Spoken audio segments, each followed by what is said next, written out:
I've always cherished late-night walks. There's something about the stillness that makes everything feel simpler, more manageable. As a welder by trade, I've spent over 40 years working with metal, finding solace in the sparks and heat. Now, I live alone on a big farm with just my loyal dog, Bosley. The house is too large for one person, but I never had the heart to downsize after my wife, Maria, passed away. My kids moved out years ago, and ever since cancer took her, it's just been me and Bosley. One night, after a grueling day in the shop, I decided to go for a walk. My property is pretty expansive, so just a single loop is usually enough to satisfy my need for tranquility. The air was cool, and Bosley trotted along beside me. Sometimes, I think he likes me more than I like him. I've walked that loop hundreds of times, but as I was heading back toward the house, something caught my eye. I glanced up at the second-story window, the one that looks out from the bedroom Maria and I used to share. For a split second, I thought I saw something move. I stopped dead in my tracks, staring up at that window. There was no reason anyone should be in there. I hadn't been in that room in years, couldn't bring myself to.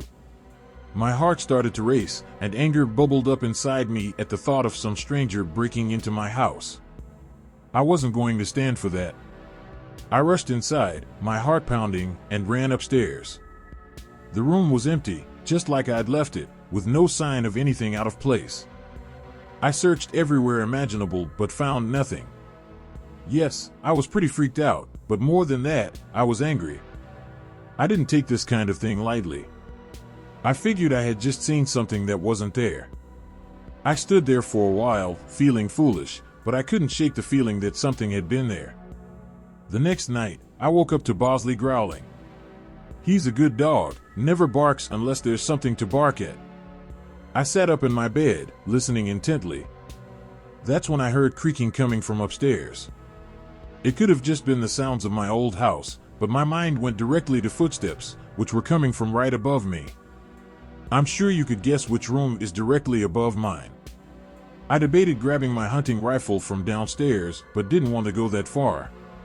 If it came down to it, I was fully confident that I could take whatever was up there hand to hand. I grabbed my flashlight and went to check. Again, nothing. The room was exactly the same, untouched. My anger was definitely starting to turn into anxiety at this point. Something didn't feel right in the house. The following night, I came downstairs to find the kitchen lights on. I know I turned them off before bed. I don't leave lights on. There was no question anymore, someone was in my house. I started to panic. I called the police and told them I thought someone might be sneaking around. They came out, searched the house from top to bottom, but found nothing. They were nice about it, told me to call again if I needed them, but I could tell they didn't believe me. The next night was the worst by far. I couldn't sleep, so I decided to go upstairs and check the bedroom again. I don't know why, maybe I thought it would settle my mind. But when I opened the door, I froze. There were clothes scattered all over the floor, Maria's clothes. I had packed them away after she died, and now they were everywhere. Something like this doesn't just happen randomly. And then I saw her. There was a woman standing in the doorway, just staring at me. I couldn't see her face clearly, but I could tell she wasn't Maria, she was too short. I don't know who she was, but she didn't belong there. I had never been so afraid in my life. Without thinking, I ran at her. She turned and bolted down the stairs and out the front door. By the time I got outside, she was gone. I searched the property with Bosley, but there was no trace of her. I didn't sleep that night. 4 months after that, I couldn't sleep. I was constantly on edge, convinced I heard footsteps upstairs at night. Every little noise set me off. I slept with my rifle next to my bed, terrified that I'd have to use it one night. I debated calling my brother to come stay with me, but I wasn't going to do that. I was raised to always handle my own, so that's what I did. The nightmare didn't end, though. One night, I was sitting in the living room when I noticed a figure standing in the yard, looking straight at me through the window. It was her again.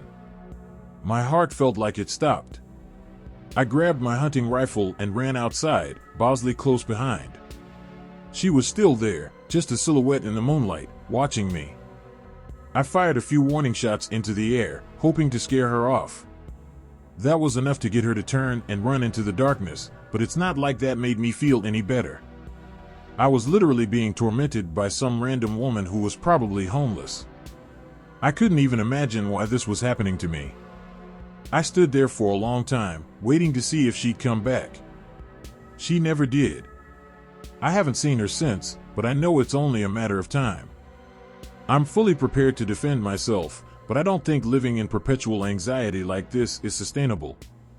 Thank God for Bosley. I have no idea what I'd do without him. I'll send an update if anything happens.